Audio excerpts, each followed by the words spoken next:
po ako ng buong buo. Yun ay hindi galing sa ilong ng may singaw. Kakasubuan. So wala na, hindi na makita ang gray sand or black sand dito sa karugtong ng dolomite sand. Ayan. So dahil nga ay green na green ang ating makikita, ang inyong makikita, at talaga naman maalon, kaya pasensya naman kung maingay ang ating kuha. Sabi ko nga,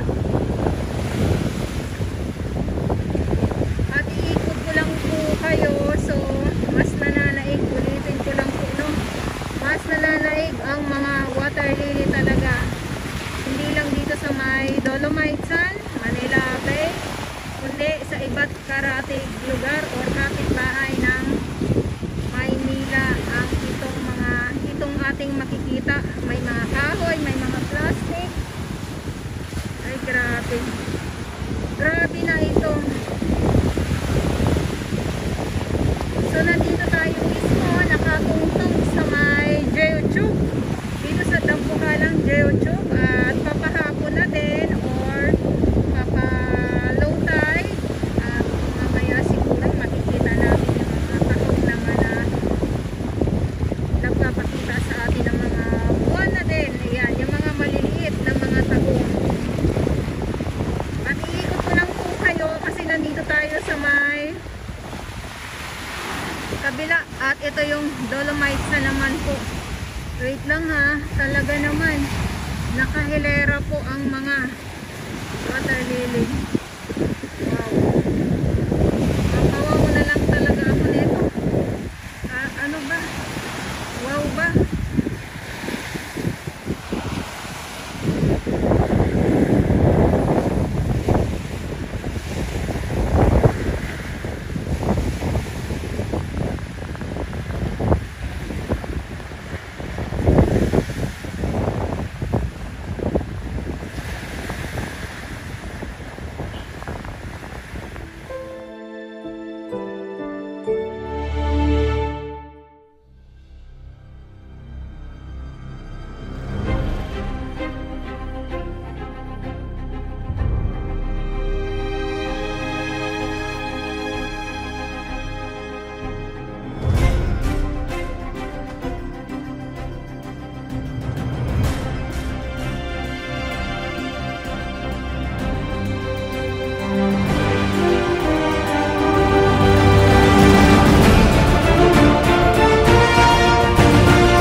Ayan na nga po, sabi ko ay tuloy ang update natin dito sa Manila Bay, at maglakad tayo. Wow, maglakad tayo. Maglakad tayo sa hapon na yung mga tahong dito ay hindi natin makita, at hindi siya ganun ka low tide ngayon, ano. Nakailera ang mga water lily. Grabe. Sila ang mas madami ngayon dito.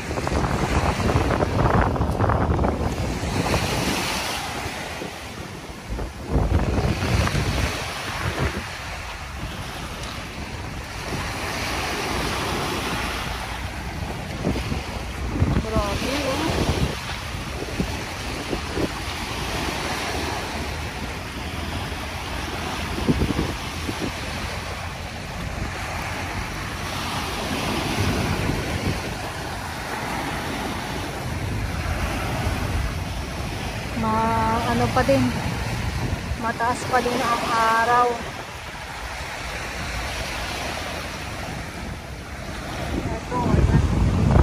Ito ng mga nakarang araw ulit.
Ano to ng alon. Pag ganyan. Wow.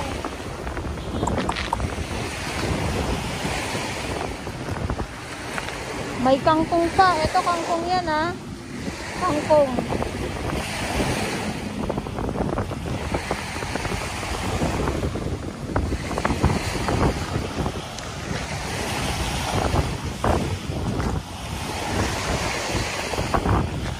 Alam nyo, pag maubos din to, pag maubos yung mga water lily na ito, ay ang makikita natin dito, mga lamang dagat sa Canada. Magbabalikan ang mga alimasag, yung mga ganyan.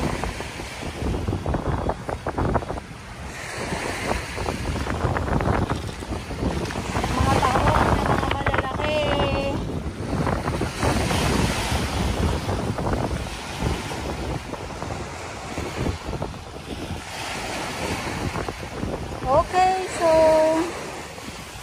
ito yung update natin dito sa Manila Bay Dolomite Sand.